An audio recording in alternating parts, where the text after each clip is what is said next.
নিজের ভবিষ্যতের চেয়ে অন্যের কষ্টকে বড় করে দেখতেন। এই হিমায়তপুরেই তিনি প্রতিষ্ঠা করেন সৎসঙ্গ আশ্রম। প্রিয় দর্শক, আজ আমরা চলে এসেছি হিমায়তপুর গ্রামে। পাবনা জেলার হিমায়তপুর বাংলার এক ঐতিহাসিক ও আধ্যাত্মিক জনপদ। এখানেই জন্ম নিয়েছিলেন এমন একজন মহাপুরুষ যার আদর্শ আজও কোটি কোটি মানুষের হৃদয়ে বেঁচে আছেন। তিনি হলেন শ্রী শ্রী ঠাকুর অনুকূল চন্দ্র।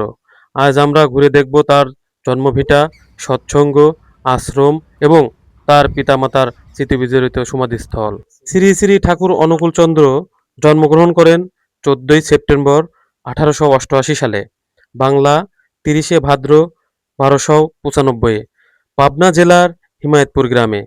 তার পিতা ছিলেন শিবচন্দ্র চক্রবর্তী এবং মাতা মনোমোহিনী দেবী। ছোটবেলা থেকেই তিনি ছিলেন অত্যন্ত মানবপ্রেমী, দয়ালু এবং সত্যনিষ্ঠ।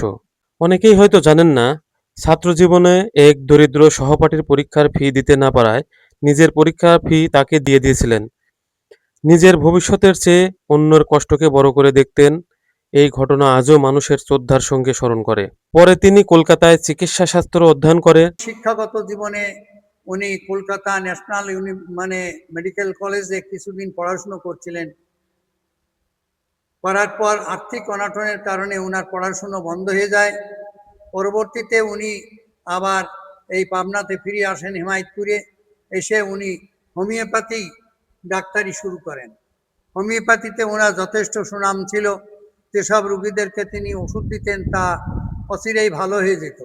চিকিৎসক হিসেবে মানুষের সেবা করতে গিয়ে তিনি উপলব্ধি করেন, শুধু শরীরের চিকিৎসা করলেই হয় না, মানুষের মন, চরিত্র ও আত্মারও পরিচর্যার প্রয়োজন। সেই উপলব্ধি থেকে শুরু হয় তার আধ্যাত্মিক মানব কল্যাণমূলক কর্মকাণ্ড। এই হিমায়তপুরেই তিনি প্রতিষ্ঠা করেন সৎসঙ্গ আশ্রম। এটি শুধু একটি ধর্মীয় প্রতিষ্ঠান নয়, শিক্ষা, চিকিৎসা, কৃষি, কর্মসংস্থান এবং আদর্শ মানুষ গড়ার এক অনন্য কেন্দ্র হিসাবে পরিচিতি লাভ করে। একসময় এই আশ্রমের খ্যাতি উপমহাদেশে ছড়িয়ে পড়ে।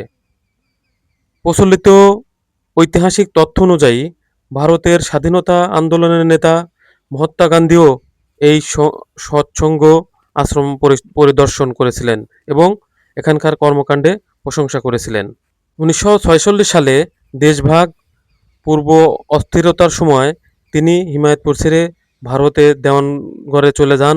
পরবর্তীতে সেখানেও সৎসঙ্গের কার্যক্রম বিস্তৃত হয়।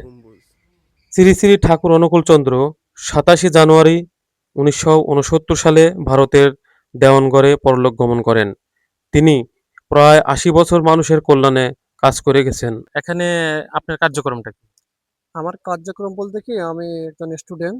আমি এখানে আমাদের ঠাকুরের এই হিমায়তপুর ধামের পক্ষ থেকে একটা ছাত্রাবাসের একটা ব্যবস্থা করেছে, যাতে সারা বাংলাদেশের যে আমাদের গুরু ভাইরা আছে, এই ঠাকুরের অনুসারী যারা বা ব্যক্তিত্ব যারা, তাদের একটা থাকার একটা ব্যবস্থা করে দিয়েছে। তারা এখান থেকে পাবনার ভিতরে যারা লেখাপড়া করে, তারা এখানে থেকে লেখাপড়া চালিয়ে যেতে পারে।